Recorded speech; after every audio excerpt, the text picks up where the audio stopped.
রাজধানী আগরতলা শহরে প্রত্যেকদিন চোরের ঘটনা সংঘটিত হচ্ছে। পুলিশ প্রশাসনের ব্যর্থতার কারণে চোরের দল দেদার চুরি করে জনগণের লক্ষ লক্ষ টাকা সমেত মূল্যবান জিনিসপত্র নিয়ে পালিয়ে যাচ্ছে। এদেরকে জব্দ করতে পারতেন না প্রশাসন। দিন কি রাত্রি উত্তর কিংবা দক্ষিণ আগরতলা শহরে চোর দলের উপদ্রবে জনগণ নিরাপত্তাহীনতায় দিন কাটাচ্ছেন। গত 10 নভেম্বর জয়নগরের সঞ্জীব পালের বাড়ি থেকে মোবাইল নিয়ে যায় চোরের দল। এ বিষয়ে সঞ্জীব পাল পশ্চিম থানায় মামলা করেন। মামলা হাতে নিয়ে পশ্চিম থানার পুলিশ প্রথমে দুজনকে থানায় নিয়ে আসে। তারা হলো বিনয় সাহা এবং উত্তম দাস। তাদের জিজ্ঞাসাবাদে আরো 3 চোরকে আটক করে তাদের কাছ থেকে 35টি মোবাইল উদ্ধার করা হয়। বৃহস্পতিবার পশ্চিম থানার ওসি পরিতোষ দাস সংবাদ মাধ্যমের মুখোমুখি হয়ে জানান, জয়নগরের সঞ্জীব পালের বাড়ি থেকে মোবাইল চুরি হওয়ার পর বাংলা হাতে নিয়ে প্রথমে দুজনকে জিজ্ঞাসাবাদের পরে আরো 3 জনকে আটক করা হয়। তারা হলেন সাগর ঘোষ, সঞ্জয় দেবনাথ, রাজীব। শুক্রবার তাদের কাছ থেকে বিভিন্ন মানুষের বাড়িঘর থেকে চুরি হয়ে যাওয়া 35টি মোবাইল উদ্ধার করা হয়।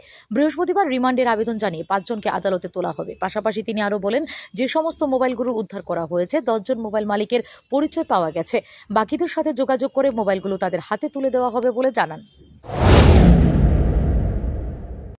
গত 10 তারিখ জয়নগর থেকে একে রোড নিয়ার ফুড অফিসের কাছ থেকে একটা মোবাইল চুরি করে নিয়ে যায় সঞ্জীব পালের বাড়ি থেকে।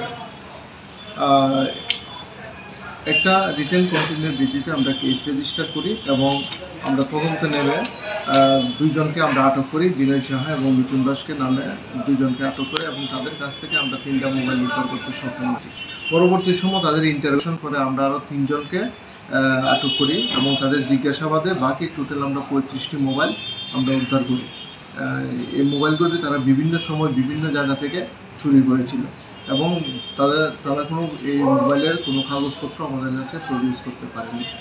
আর বাকি যে 3 জন তার নাম হলো সাগর ঘোষ, সঞ্জয় দেবনাথ, রাজু শুক্ল দাস। টোটাল 5 জনকে আমরা অ্যারেস্ট করেছি। আজকে পুলিশ রিমান্ড চেয়ে তাদেরকে আদালতে আমরা প্রেরণ করব এবং যে একটা আমরা মামলা নিয়েছি, মামলার নাম্বার হলো 139/2024 under section 329 clause 4 and 305 of BNS অনুযায়ী একটা মামলা নিয়েছি। আর বাকি তদন্তে আমরা আসল ঘটনা বের করতে। Bureau report, S Bharat live 24 hours.